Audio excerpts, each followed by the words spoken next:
Have you ever had a feeling, a sudden urge, and you have no idea where it came from? Like the thought wasn't even your own? Well, today, we're going to pull back the curtain on something wild, a secret world of messages literally designed to be invisible. All right, I want you to watch the screen really closely now. Did you catch that? Anything? So that leads to the big, kind of scary question, doesn't it? Can a message you don't even know you saw actually control your mind? Can it make you do something you weren't already planning on doing? That's what we're digging into. The hidden persuaders. Okay, so to really get where this whole fear comes from, we've got to go back, way back to the story that kicked this all off. Picture this. It's 1957. The Cold War is raging, people are paranoid, and the idea of mind control is absolutely everywhere. And right in the middle of all that anxiety, this market researcher, James Vickery, steps up and makes this wild claim. He says he's found a way right into our minds. And his method?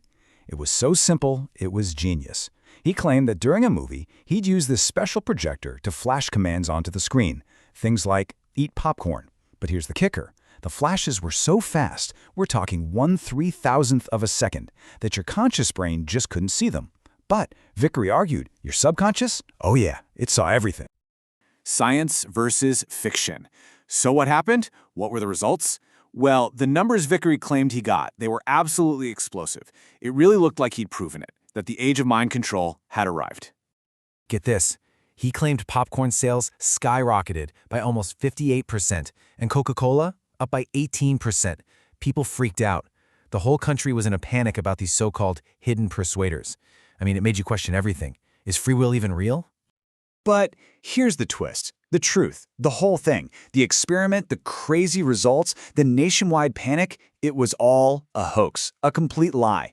Vickery finally came clean and admitted he just made it all up to drum up some business for his failing marketing company. And this gets us to the really important takeaway here. The idea of these all-powerful subliminal ads that can control your mind. It's a total myth. Now, don't get me wrong. Modern science shows we can be influenced by things we don't consciously see. But it's not mind control. It's more like a little nudge. It might make you choose one brand over another if you're already thirsty, but it's not going to make you suddenly crave a soda if you weren't thirsty to begin with. It can only work with a desire that's already there. The art of concealment. So even though Vickery's experiment was a bust, the dream of sending invisible messages didn't just disappear.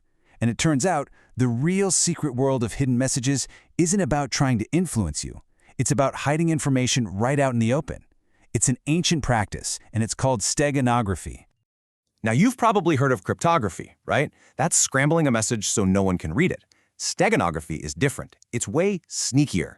The whole point isn't to make the message unreadable. It's to hide the fact that there's even a message there at all. The secret is meant to fly right under the radar, hidden inside something that looks completely normal. Okay, so take a look at this. What do you see? Just a normal picture of a tree, right? The kind of thing you'd scroll right past on your phone without a thought.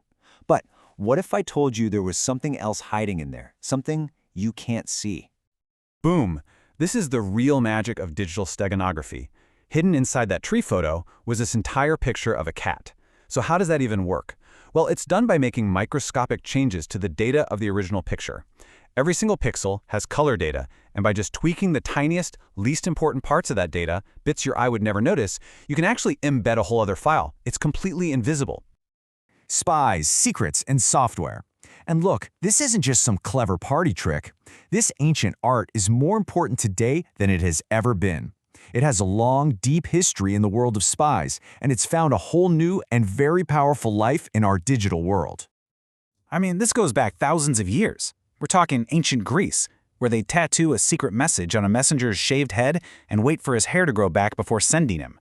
Fast forward to World War II, and you've got spies using invisible ink. And today, the exact same idea is used by intelligence agencies and cybercriminals, hiding encrypted data in all those images and videos we share every single day. And it's not just pictures anymore. Now you can hide secrets almost anywhere, in the faint, imperceptible hiss of an audio file. Inside the data stream of your video calls, they can even tuck messages into the tiny, unused gaps in the data packets that are flying across the internet right now. And this is serious business. It's used to steal data, to plan attacks, and to sneak malicious software right past your defenses.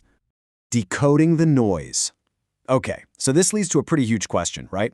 If a secret can be hidden in literally anything, how in the world do you find something whose entire purpose is to not be found? And the stakes couldn't be higher. This isn't just theory, as cybersecurity researchers in Ukraine have pointed out, especially when talking about modern cyber warfare. Attackers are using this stuff right now to secretly steal personal data and talk to each other, getting right past all the usual security. The solution is actually really clever. You don't look for the message. You can't. Instead, you look for the tiny little imperfections it creates, the fingerprints it leaves behind.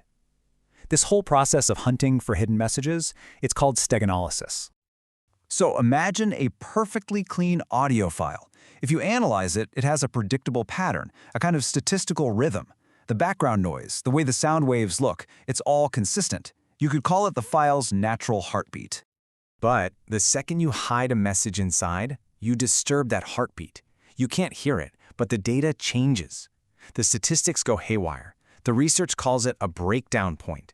You see these sudden spikes in the data, and those are the giant red flags. They're basically screaming that something is hidden right there. So, the hunt is on. It's like digital forensics. Analysts scan files, looking for that consistent, natural pattern. As soon as they hit one of those breakdown points, a spot where the data just feels off, that's where they zoom in. That's where they start digging to pull out the secret. So, we've gone from a fake experiment in a movie theater all the way to the front lines of modern cyber warfare. The art of the invisible message is older than we think and more advanced than we can imagine. And it kind of makes you wonder, right? With all the trillions of photos, videos, and files zipping around the planet every single day, how many of them are carrying secrets that are flying right past us, totally unseen?